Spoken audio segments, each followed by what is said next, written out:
భలే వాసన వస్తుందండి పువ్వు మాత్రం. హాయ్ అందరికీ, నా గురించే మాట్లాడుతుంది. హలో అండి, అందరికీ నమస్తే. అందరూ ఎలా ఉన్నారు? ఈ రోజుకి మన ఛానల్ స్టార్ట్ చేసి సంవత్సరం అండి. డిసెంబర్ 29, 2024 స్టార్ట్ చేశాను. ఆ రోజు చామంతి పువ్వు వీడియో షార్ట్ పెట్టాను. ఈరోజు ఈ సెంటు గులాబీ వీడియో పెడుతున్నానండి.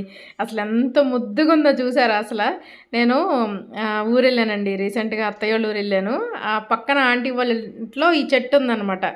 ఇంకా విచిత్రం ఏంటంటే, నేను ఆన్లైన్లో గులాబీ గింజలు అంటే నమ్మేదాన్ని కాదు. ఇప్పుడు మీకు దేనికి నేను చూపిస్తాను కాయలు.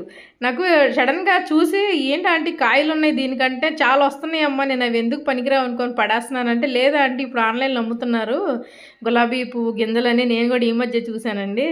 అంటే అయితే ఈసారి ఉంచుతానమ్మా, ట్రై చేద్దాం ఆగంటే, నేను కొంచెం పండిపోయిన గింజలు ఇదిగోండి 2 తీసుకొని చూశాను. లోపల ఒక 5 గింజలు ఉన్నాయండి లోపల. ఇది చూసే వరకు నాకు నమ్మకం లేదు గులాబీ గింజలు ఉంటాయని. చూడండి అసలు అది సెంటు గులాబీ, మనం పన్నీర్ గులాబీ ఎలాగంటాం సెంట్ అండి. ఎంత మంచి స్మెల్ వస్తుందనండి అసలు. అక్కడ నుంచి ఉంటే ఆ చెట్టు గాలికి వచ్చేస్తుంది. అది కొమ్మలతో పెడితే బతుకుద్దంట. నేను వైజాగ్ ఎప్పుడు వస్తానో తెలియక నేనైతే ప్రస్తుతానికి ఆంటీ దగ్గర కొమ్మ తీసుకోలేదు, మళ్ళీ ఎందుకు అనవసరంగా కొమ్మ వేస్ట్ చేయడం అని. అసలు ఎంత బాగుందండి అసలు స్మెల్ అయితే. అసలు మీరు ఎప్పుడైనా చూసారు అంతకుముందు గులాబీ గింజలు డైరెక్ట్గా?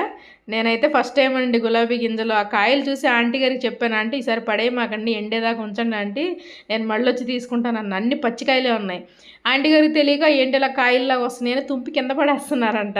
ఈసారి నాకు ఉంచండి అని చెప్పాను. ఇప్పుడు వరకు నన్ను సపోర్ట్ చేసిన అందరికీ, సబ్స్క్రైబ్ చేసుకున్న వాళ్ళకి, వీడియోలు చూసి లైక్ చేసిన వాళ్ళందరికీ చాలా చాలా థ్యాంక్స్ అండి. ఇప్పుడు ఇక్కడి నుంచి కూడా నేను మంచి మంచి గార్డెన్ వీడియోలు, మంచి మంచి టూర్ వీడియోలు అన్నీ పెడతాను. నా ఛానల్ని సబ్స్క్రైబ్ చేసుకుని సపోర్ట్ చేయండి. ఎలా ఉందో కామెంట్ చేయండి, లైక్ చేయండి. థ్యాంక్స్ అండి. Bye bye.